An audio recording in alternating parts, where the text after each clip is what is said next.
Dans l'actualité, les cyberattaques se multiplient en France ces derniers temps. Dernière victime en date, les hôpitaux de Dax et de Villefranche-sur-Saône.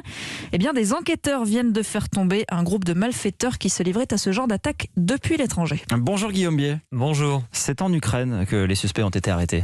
Exactement, un trio de hackers 33, 34 et 38 ans, des Ukrainiens qui se cachaient derrière l'appellation Egregor. C'est sous ce nom qu'ils auraient piraté des dizaines de sociétés, y compris en France. Leur technique est évidemment pointue, mais en résumé, le schéma est toujours le même.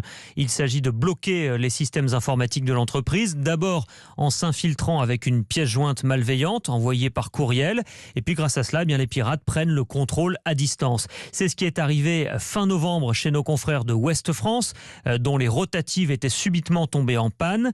Autre victime, un transporteur, un éditeur de jeux vidéo ou encore, ça ne s'invente pas, une société de sécurité informatique, comme quoi même les plus aguerris n'en sont pas moins vulnérables. À chaque fois, les hackers chiffraient les données de l'entreprise pour les rendre inaccessibles et ils menaçaient de les publier.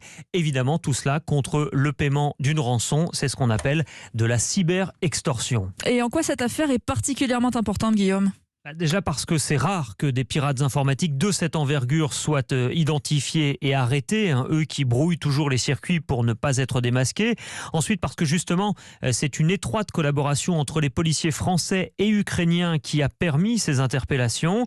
Et enfin parce que ce groupe Egregor était très actif au point d'avoir été repéré et signalé par le FBI et en France par l'ANSSI, l'Agence nationale de la sécurité des systèmes d'information.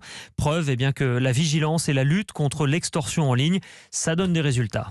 Guillaume Bier, chef du service police-justice d'Europe 1.